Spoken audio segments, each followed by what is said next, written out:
अस्सलाम वालेकुम everyone, this is Mohammad शेर अहमद और आज की इस वीडियो में हम क्लास 10 फिज़िक्स के टॉपिक सिंपल हार्मोनिक मोशन को डिस्कस करेंगे। लास्ट वीडियो के अंदर हमने देखा था कि क्या क्या कंडीशंस हो सकती हैं सिंपल हार्मोनिक मोशन के लिए। आज इस वीडियो में हम देखेंगे कि क्या अगर एक स्प्रिंग मास सिस्टम है जिसके अंदर एक ऑब्जेक्ट एक स्प्रिंग से अटैच है और वो वाइब्रेशन परफॉर्म कर रहा है, क्या वो SHM परफॉर्म कर रहा है, क्या वो SHM की कंडीशन को फुलफ़िल कर रहा है।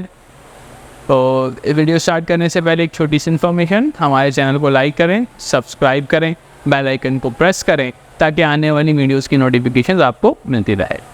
ठीक है, अगर लास्ट वीडियो आप लोगों को याद है तो हमने कुछ कंडीशंस देखी थी SHM के लिए। वो कंडीशंस क्या थी? वो कंडीशंस थी कि एक्सेलरेशन जो है वो हमेशा नेगेटिव होना चाहिए किसके, डिस्प्लेसमेंट के। दूसरी चीज़ ये थी कि एक्सेलरेशन की जो डायरेक्शन होनी चाहिए वो हमेशा कहाँ होनी चाहिए, always directed towards main position. हमेशा उसकी पोजीशन कहाँ, एक्सेलरेशन की डायरेक्शन कहाँ होनी चाहिए, टूवर्ड्स द मेन पोजीशन, या आप उसे इक्विलिब्रियम पोजीशन भी कह सकते हैं। ठीक है, और तीसरी चीज़ जो ये होनी चाहिए कि जो भी ऑब्जेक्ट है हम ये अज्यूम करेंगे कि वो फ्रिक्शनल लेस सरफेस पर है। फ्रिक्शनल लेस सरफेस का मतलब उसके अंदर जो एनर्जी है वो वेस्ट नहीं हो रही, एनर्जी क्या है, कंजर्व है। ठीक है ना, कंजर्व है, एनर्जी के अंदर कोई भी चेंज नहीं आ रहा। और एक उसके अंदर क्या मौजूद है, रीस्टोरिंग फोर्स मौजूद है। ठीक है, अब हम चेक करते हैं कि अगर ये तीनों कंडीशन फुलफिल हो रहा है तो हमारा जो स्प्रिंग मास सिस्टम है वो क्या एग्जीक्यूट कर रहा है, सिंपल हार्मोनिक मोशन परफॉर्म कर रहा है। अच्छा, अब हम इसको एज्यूम ये कर लेते हैं कि हमारे पास एक हॉरिजॉन्टल फ्रिक्शनल लेस सरफेस है, ये तो हमारी अजम्पशन है। ठीक है, उसके ऊपर हमने क्या कर लिया, स्प्रिंग से एक ऑब्जेक्ट, एक मास, ऑब्जेक्ट जिसका मास क्या है, m है, तो हमने उसको अटैच कर दिया।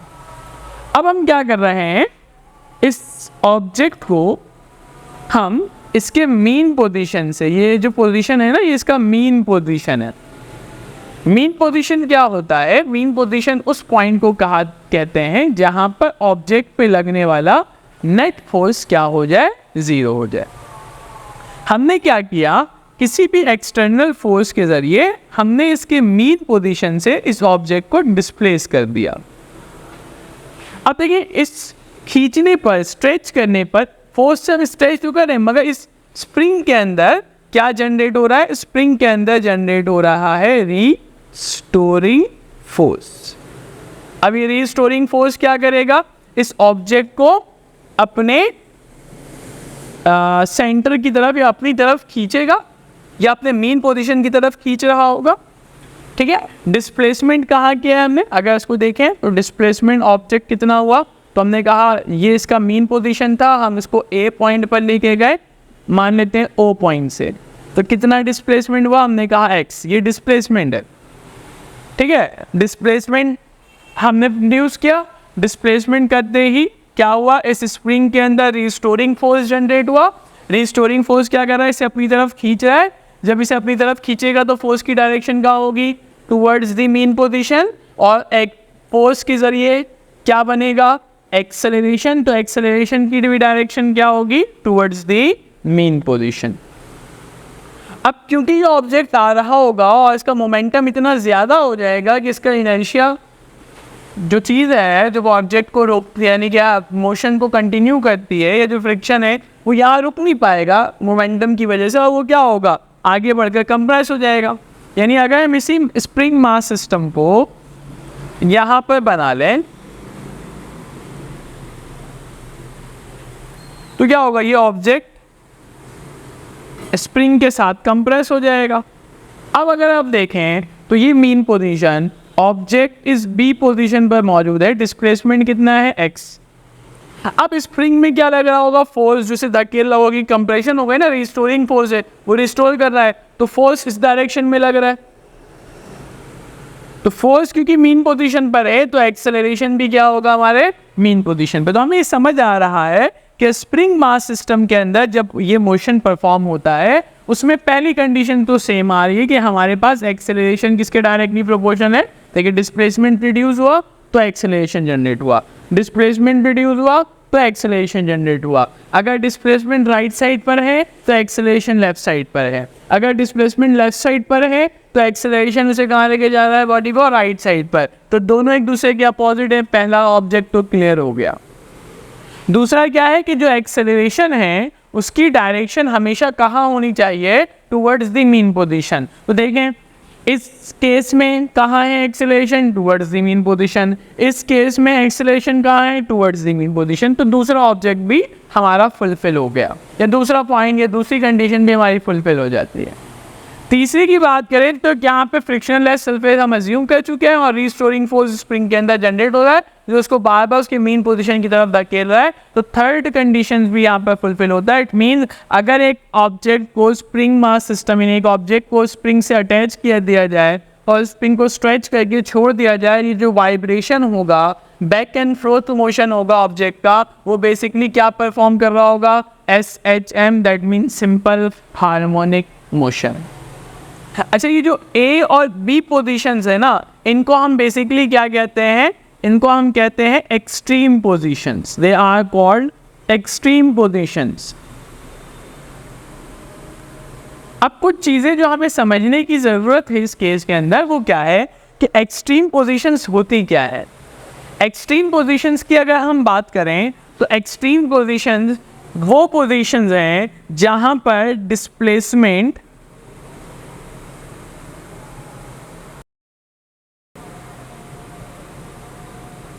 from mean position is maximum। यानी मैं इसको जितना ज़्यादा स्ट्रेच कर सकता हूँ, जहाँ तक आखिरी तक लेके जा सकता हूँ, वहाँ तक ले जाऊँ, तो वो क्या कहलाएगी, एक्सट्रीम पोजीशन। एक्सट्रीम पोजीशन पर ऑब्जेक्ट आकर थोड़ी देर के लिए रेस्ट रुकता है, दैट मीन्स उसकी वेलोसिटी क्या हो गई, ज़ीरो। उसका एक्सेलरेशन क्या बना, ज़ीरो। मगर उसका डिस्प्लेसमेंट क्या बना एक्सट्रीम पोजीशन पर, डिस्प्लेसमेंट बना मैक्सिमम।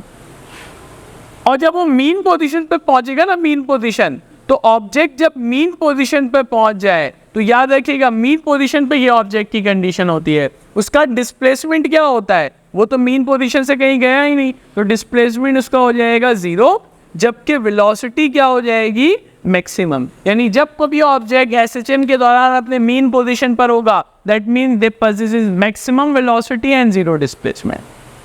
अच्छा, अब ये जो हम बात यहाँ पर देख रहे हैं कि भाई हमेशा towards the mean position acceleration is directly proportional to the x, ये हमने यहाँ तो समझ लिया है। अब इसको मैथमेटिकली वेरीफाई भी कर लेते हैं। तो अगर हम इसको मैथमेटिकली वेरीफाई करें तो हम जानते हैं अकॉर्डिंग टू SHM, या आप इसे कह रहे हैं according to general equation of SHM, F is equals to -kx। इसको इक्वेशन नंबर 1 बना ले, ठीक है। अगर आप इसमें देखेंगे तो ये बेसिकली यहाँ पे जो लॉ अप्लाई होता है, जो हमने यहाँ पे लिखा है, वो क्या है, Hooke's law. Force is directly proportional है, स्प्रिंग कांस्टेंट है, ये स्प्रिंग कांस्टेंट नहीं है, that is a general equation के। ये जो कांस्टेंट है हमारे पास SHM के लिए, वो के नहीं है, स्प्रिंग कांस्टेंट नहीं है हमारे पास। ये इक्वेशन 1 है जनरल इक्वेशन के मुताबिक, ठीक है। और हम जानते हैं according to Newton second law of motion, F equal to ma। इसको हम बना लेते हैं इक्वेशन नंबर 2। और हम क्या करते हैं, दोनों इक्वेशन को कंपेयर कर लेते हैं, कंपेयरिंग इक्वेशन 1 एंड 2। तो कंपैरिजन में F से F कैंसिल, क्या बना हमारे पास, ma is equals to -k into x। m multiply से रहा है, क्या हो जाएगा, डिवाइड में -k upon m is equals to x। तो अगर आप इस चीज़ को फोकस करें तो ये हमारे पास k अपॉन k क्या है, हमारे पास कांस्टेंट टर्म, m क्या है, मास ऑफ एन ऑब्जेक्ट जो कि कांस्टेंट है।